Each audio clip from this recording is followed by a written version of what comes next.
Hey everyone, today's video is, I hope, a really fun one. It was definitely fun to make. I was working with the Color Me Happy kit, which I'll put a link here to the video showing you what it is. It's a collaboration kit that was created by Little Rainbow Moon, and it has some of my artwork in it. And I used a lot of the stuff, especially the watercolors, for this month in my Hobonichi weeks, and there'll hopefully be a video for that too because I did film it. But I decided to use the papers in my sketchbook, and I made a video kind of dedicated to what's going on in my sketchbooks right now, but this particular signature of my sketchbook is kind of dedicated to collage work and mixed media and just playing around. And I thought it would be perfect to use these papers. So you don't have to have this kit to do something similar. You can use printables, you can use stuff you cut out from newspapers, or the best thing would be to, print your own artwork. You could have really fun like filters, enhance the colors, and, change the size. Just print a lot of smaller, like a bunch of your artwork or journal pages in smaller sizes and then reuse them for collage work. That's just a really, really fun way to use your art again and again and be inspired by it. So this is some of the artwork on these papers is mine, and then some of it is Little Rainbow Moon's.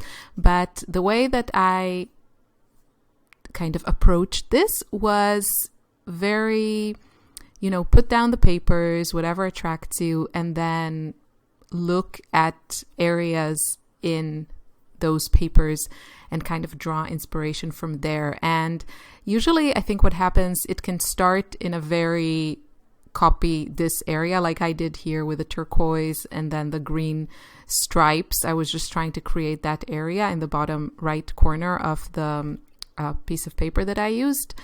And usually what happens is that you start with something like that, and then I don't know, just things evolve and happen, and you just go with the flow. So I took out the set that coordinates with the Color Me Happy kit, but I also took out some of my other Little Rainbow Moon handmade watercolors and also my just regular artist grade watercolors. Another really fun thing that was included in the kit was this crayon that you see me use. It's not a crayon. It's a water-soluble pastel. It's called Neocolor 2 by Caran d'Ache. And these are fantastic. I have a bunch of them, but, they're like lost amongst the hundreds of forgotten art supplies. And getting just this one yellow that I actually did not have, I have two other yellows, really kind of made me use it, just the one. I think it's probably a good way to shop your stash once in a while and just take a couple of colors that speak to you and not get overwhelmed if you have a large collection like I do. So the yellow crayon is fantastic. If you have something like this, I use watercolor pencils a lot in this way, and the crayons or pastels or art sticks, whatever you want to call them, a lot of companies make this type of product, but probably the Caran d'Ache one is one of the best.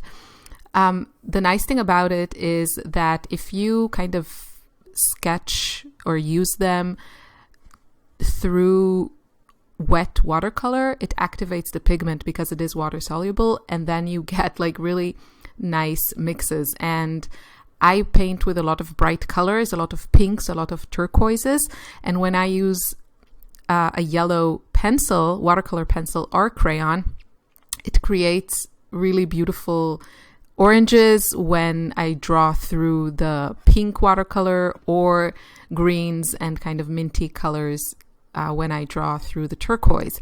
So the yellow is a particularly nice addition. And for the most part, I have to say that I do prefer to use watercolor pencils because the pastels can get kind of waxy. And I'm not sure I love that in a sketchbook where, the pages kind of touch each other and you flip through it a lot, you touch it a lot. Sometimes it could get on your fingers. I'm not too precious with it, but at the end of the day, I choose watercolor pencils, but these crayons are still fantastic. And it's just, when you use them like really heavily, you can get that. I think that's just the problem with a lot of pastels. These are better than really like soft oil pastels, because those really, deposit a lot of material. And in a journal, it's just not the most journal friendly medium, I would say. Okay, so I had fun on that page. Now moving on to something else. I ripped one of the papers. This is not my artwork. This is Little Rainbow Moon's artwork. And I thought it would just be, I didn't have an idea. I just kind of went with what was already going on the page and just trying to continue that. And in this case, that involved all kinds of fun drippage, which who doesn't love to see watercolor flow? And you see, here's what I mean. When you go in with a crayon, the yellow crayon, it's just into the turquoise, it just makes this beautiful green colors that are really luminous. So that was fun. And then I was inspired by that piece of artwork, and started sketching something similar on the other side. What I like about this is, first of all, you don't have to reinvent the wheel on a page, right? You have something to start with. You have something you can just like copy, kind of switch off your brain and enjoy the process. And what I also like about it is that many times, especially if you're using someone else's artwork, it challenges you to maybe use colors you don't usually use, or products in just a different way. What I particularly liked about her artwork here, except like just the beautiful, stained, flowy watercolor look, which I adore, is also those golden dots. And that kind of made me think, which golden pens or paints do I have in my stash, and to pull them out. And I did use a couple of products from Jane Davenport, but unlike I think what Little Rainbow Moon used on her original artwork, I think she used something like a metallic paint. I used more of a watercolor type of metallic, and it's just not as opaque as I would have liked.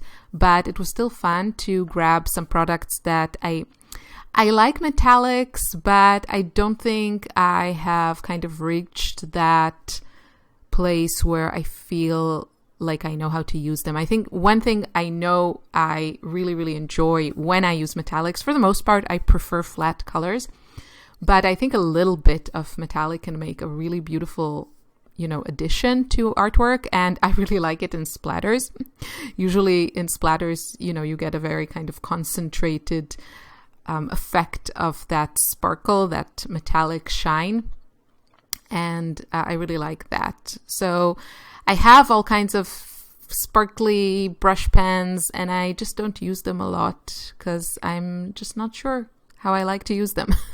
But I'll never know if they keep on sitting in that drawer. So just having that piece of artwork from someone else kind of gave me that push to explore what my supplies could do, which in this case, I don't know, the result wasn't that great, but it was still a lot of fun. And yeah, I really, really enjoyed it. And at some point, I think I kind of made it my own, which in my case means I added a lot of pink and some scribbly lines. Well, not a lot of pink, but some pink. I've been just really, really enjoying combining watercolors with pencil marks. And the whole idea of making abstracts in watercolors is really tempting to me. I made a very, very kind of tiny dipped my toe in the water of just like looking what I could find on Amazon when it came to like books about abstract in watercolor. There is very, very little, which I have to say, it makes me happy. It makes me excited. So I feel like I I do want to have a bit more knowledge of, previous artists and a little bit of art history, mostly what's been going on in the last, the previous century, because I think before that abstract art wasn't really a thing. But I think this is where I feel like I wish I had a proper education, like an art education, but so many things can be found in books. So I just need more time. But yeah, this was my abstract exploration. I hope you enjoyed it. I wish you a wonderful day. Bye.